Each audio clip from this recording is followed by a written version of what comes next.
लोकशाही बळकट करण्यासाठी मतदारांनी मतदान करणं गरजेचे असल्याचे अहमदनगरचे जिल्हाधिकारी सिद्धाराम सालीमठ यांनी केले आहे। श्रीगोंदा येथे कर्मचारी प्रशिक्षण कार्यक्रमाप्रसंगी बोलताना त्यांनी हे सांगितलं आहे।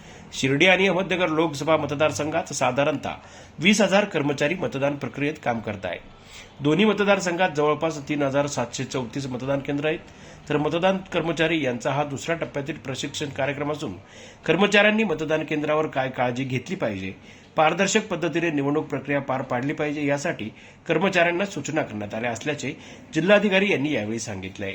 अहमदनगर जिल्ह्यामध्ये 2 लोकसभाचे मतदारसंघ आहेत। एक 37 अहमदनगर आणि 38 शिर्डी या दोन्ही मतदारसंघामध्ये साधारणतः 20,000 जवळपास आपले कर्मचारी आपण डिप्लॉय केलेले आहेत आणि 3,734 आपले मतदान केंद्र दोन्ही मतदारसंघात मिळून त्या सर्व कर्मचाऱ्यांचा दुसरा प्रशिक्षणाचा टप्पा सुरू झालेला आहे।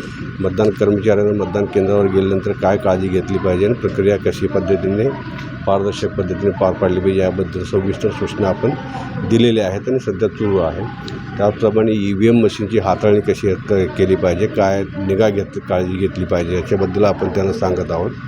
प्रामुख्याने जेव्हा मतदान प्रक्रिया प्रत्यक्ष सुरू होण्यापूर्वी जे मॉकपोल करायचं असतं, मॉकपोल करताना निवडणूक प्रतिनिधी जे असतात, पोलिंग एजंट आपण ज्याला म्हणतो, त्याच्या उपस्थिती असणे आवश्यकता असते। म्हणून आपल्यामार्फत मी सर्व उमेदवार आणि त्यांच्या प्रतिनिधींना देखील आवाहन करतो की मॉकपोलच्या वेळी आपले पोलिंग एजंट आपण उपस्थित ठेवा, जेणेकरून जो काय नंतर गैरसमज होतो तो दूर होण्याला मदत होईल। तर सुदैवाने आपल्या जिल्ह्यामध्ये कुठलेही मतदान केंद्र क्रिटिकल आणि सेन्सिटिव्ह असे नाही आहेत, व्हल्नरेबल नाही आहेत। जे काय मागच्या इलेक्शनच्या आपण जो डाटा असतो त्याच्यावर नाडिरावे करत असतो। महिला अतिशय सक्षम आहेत आपल्याला माहिती आहे, महिला कुठल्याही क्षेत्रामध्ये मागे राहिलेल्या नाहीत आणि मला निश्चित खात्री आहे सगळ्यात चांगलं प्रभावी जो काय निवडणूक काम होईल तो श्रीगोंद्यात होईल। खूप आहे, मला खात्री आहे त्याची।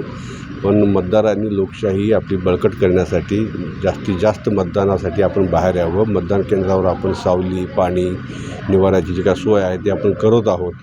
मात्र स्वातंत्र्याचा अमृत महोत्सव आपण जेव्हा साजरा करतो त्यावेळी किमान 75% मतदान आपण सगळ्यांनी मिळून केलं पाहिजे आणि ज्या गावामध्ये 75%पेक्षा जास्त मतदान होईल त्या गावासाठी आपण जिल्हा प्रशासनामार्फत चांगलं आपण पारितोषिक किंवा त्यांना ट्रॉफी वगैरे देऊन सन्मानित देखील करणार आहोत।